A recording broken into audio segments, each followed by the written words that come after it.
Paz de Cristo Jesus, meus amados irmãos, vamos iniciar hoje mais uma aula que tem por tema Somos Cristãos, lição de número 2, que tem por título, nossa lição do dia 12/1 de 2025, que tem por título, pelo que julgo que não se deve perturbar aqueles dentre os gentios que se convertem a Deus. Atos capítulo 15, versículo de número 19. Então nós vamos tratar sobre os gentios convertidos, mas o termo cerne é o título da lição, Somos Cristãos, ou Como Ser Cristão. Vamos lá. Ser cristão é ser crente e ter Cristo em primazia e supremacia em sua individual vida. Há uma coisa que a gente precisa observar que cristão e crente não há distinção. O diabo é crente, mas eu sou cristão. Não, não existe isso.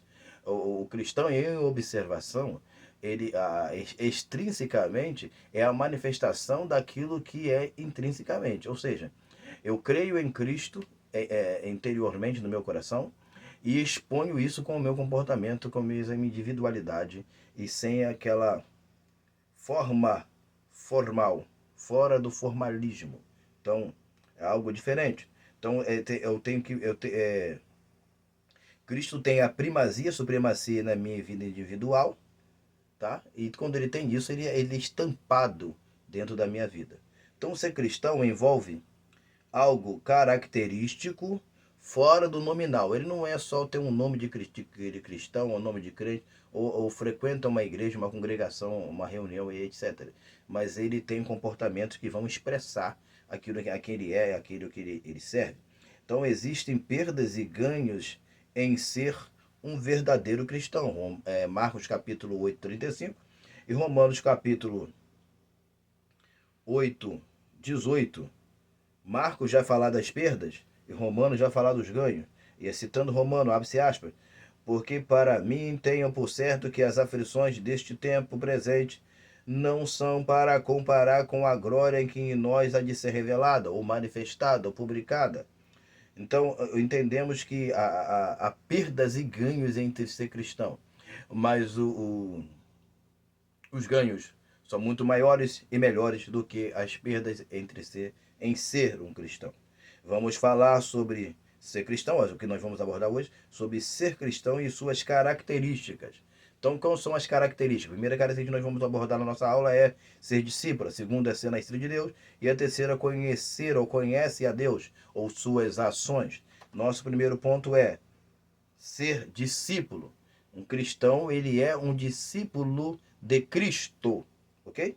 Então, em Antioquia foram os discípulos pela primeira vez, estou citando o versículo aqui, é chamado cristão, Atos capítulo 11, versículo 26. O que tem dentro do discípulo formaliza, o que tem dentro do discípulo, deixa eu só citar aqui logo para aproveitar, dentro do discípulo, João capítulo 7:38, que é aquela fonte de águas vivas que brota dentro dele, formaliza o seu comportamento entre os irmãos. João capítulo 13, versículo de 1 a 35, que vai falar sobre o amor. O discípulo e o amor. E nós temos também 1 João capítulo 7, capítulo 4, versículo de número 7. E abre-se aspas para citar, porque o amor é de Deus. E qualquer que ama é nascido de Deus e conhece a Deus. Feche aspas. Então o que acontece? O amor é de Deus. O amor, todo o amor que nós sentimos, toda a compaixão, toda a integração entre os irmãos, entre a igreja, toda esta comunhão que existe arraigada em nossos corações e participada com os nossos irmãos, ela tem uma fonte que é Deus, porque o amor é de Deus e qualquer que ama é nascido de Deus e conhece a Deus. Claro que nossa observação aqui é o conhece, a gente não vai trabalhar agora com a questão do conhecer e o nascido de Deus, mas que os discípulos de Deus, ele vai ter amor, ele vai ter um comportamento diferente. Ser discípulo é repetir aquilo que Deus é, ou aquilo que o seu líder faz, o comportamento que o seu líder tem. Então, por exemplo, João capítulo 3, versículo 16, que nós conhecemos bem, é que Deus amou o mundo de tal maneira que deu seu Filho unigênito para que todo aquele que nele crê não pereça, mas tenha vida eterna. Então, dentro desse pressuposto, tem muitos confessando o que não tem. Tito do capítulo 1, versículo 16. Confessa que conhece a Deus, mas negam com as suas obras. Tito 1,16. Nosso segundo ponto nascido de Deus. Claro que nós temos aqueles que são nascidos da carne, tá? Que é Romanos capítulo 8, versículo 6 a 8. Que nasce de, como diz João capítulo 3, que nascido de carne é carne, que nascido de espírito é espírito. Mas vamos para a nossa leitura. Nascido de Deus. Então, o ser cristão, primeira coisa, é ser discípulo, imitador, cópia. Depois ele é nascido de Deus. Ou a gente bota depois, mas são características que estão envolvidas no mesmo essência, no mesmo comportamento. Então não existe primeiro nem segundo. A gente só está colocando de forma linear. Então, nascido de Deus. Na verdade, te digo que aquele é o cristão que não nasce de novo não pode ver o reino de Deus. João capítulo 3, versículo 3, ou entrar no reino de Deus, versículo de número 5, ter nascido do Espírito, ou seja, ele só pode ver o reino de Deus, ele que seria nascido do Espírito. Aí nós temos versículos 5, 6 e 8. E é o oposto de nascer da vontade do varão. Ser nascido do Espírito é completamente o oposto, diferente. De nascer da vontade da carne, que é da vontade do varão, como a gente encontra em João capítulo 1. João, o Evangelho, capítulo 1, versículo 13. É sempre bom lembrar que o que é nascido da carne é carne, tá? João 3, versículo de número 6, tá? E o que é nascido do Espírito é Espírito, tá? Só estou citando aqui para a gente ter um entendimento básico. Carne é carne, Espírito é Espírito. Esse nascimento é diário. Diário. Eu coloquei aqui 1 de Pedro capítulo 1, versículo 26, 23, exemplificado pelo construto de sua morte, tá? Que é Romanos capítulo 8, versículo de número 36, visto na ressurreição de Cristo, Romanos capítulo 6, versículo 4 a 8, e apalpado, tocado, segurado com as mãos pelo Espírito Santo, apalpado pelo Espírito Santo. Aí, ou seja, que é apalpado, é segurado, tocado pelo Espírito Santo. Desejai ardentemente, como crianças recém-nascidas, o genuíno, ou seja, o não falsificado, leite espiritual, para que por ele vós vos seja dado o crescimento para a salvação. Então, quando o nascido de novo, ele tem alimentos que ele precisa tomar, beber, para nutrir e fortificar a sua vida para a salvação. Deixa eu só voltar aqui. Desejai ardentemente como crianças recém-nascidas. Criança recém-nascida, ela pede através do choro, do gemido, e que os pais, ou principalmente a mãe, não sabe o que é vezes o que está acontecendo. O genuíno leite espiritual, genuíno, que tem um falso, tá? Espiritual, para que por ele vos seja dado crescimento para a salvação. 1 de Pedro, capítulo 2, versículo 2. Estou usando a moeda atualizada 1993. Vamos para a conclusão. Então nós já falamos aqui dos pontos que a gente tinha que observar. Ser discípulo, ser nascido de novo, agora precisa falar sobre conhecer a Deus, que nós vamos aproveitar para utilizar na nossa conclusão. Ser cristão é ser discípulo, nascido de Deus e conhecer a Deus. Ele conhece, o que ele conhece? A graça e a verdade. Aquele cristão que conhece, que é discípulo, que é nascido de novo, ele tem um envolvimento, um relacionamento com a graça e a verdade de Deus.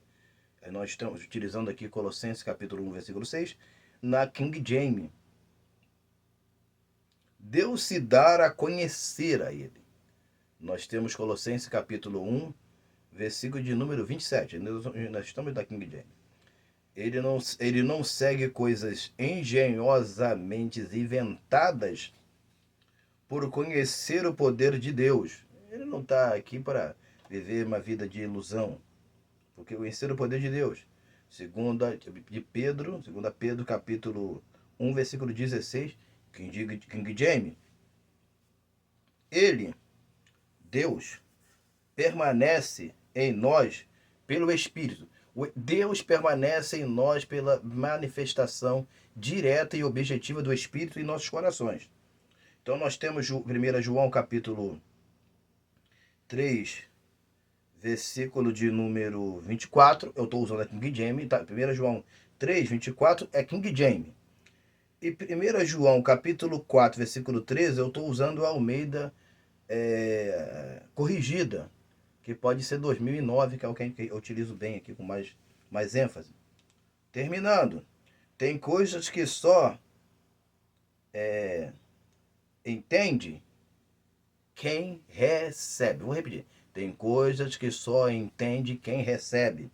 Apocalipse capítulo 2, versículo de número 17. Aí você vai ler com calma na nossa da Bíblia King James, mas você pode pesquisar na internet se você não tem a Bíblia King James e vai ter as informações necessárias que a gente está dizendo aqui. A questão que a gente precisa observar que ser cristão, em conclusão da nossa aula, é ser discípulo, ser nascido de Deus e conhecer a Deus. E esse envolvimento de ser cristão, ele tem uma manifestação pública e aberta com não só o público de fora da igreja, mas o público igreja internamente. Então é bom você ver a aula anterior, quando eu uso o termo extrínseco fora e intrínseco dentro, para você até ajudar um pouquinho no vocabulário. O que acontece? Você precisa entender que o cristão ele tem boa recepção dentro da igreja e fora da igreja. A Bíblia diz que os apóstolos caíam na graça do povo, pelo seu comportamento e pela graça, o Espírito Santo que estava neles.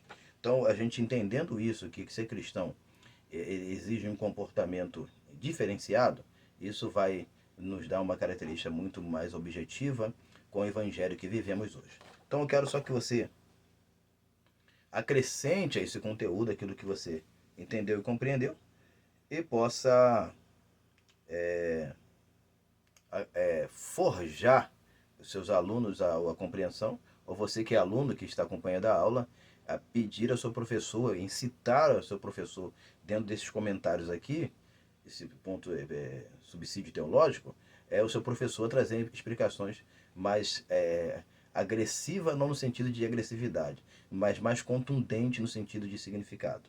Então, nós quando ficamos cristãos aqui, nós temos poucas vezes o uso da palavra cristão, e eu quero terminar um pouquinho com isso.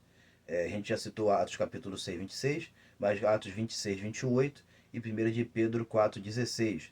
E crente nós temos Marcos capítulo 16, 16 e Tiago capítulo 2, 19. Então o crer gera atividade. Isso eu estou voltando aqui, que eu tinha passado no retornei, voltando ao ponto da introdução de ser cristão e ser crente, como cunho introdutório. Tá? Então, existem essas referências que você pode acrescentar isso no final da aula ou já iniciar com elas. Mas eu quero te pedir aqui que você tenha atenção, pegue esse material, comente, compartilhe, curta, faça que outras pessoas sejam abençoadas através da palavra de Deus. Eu quero desejar a você, aluno, professor, um excelente domingo, uma excelente escola dominical e que Deus nos abençoe em nome de Jesus. Amém e amém.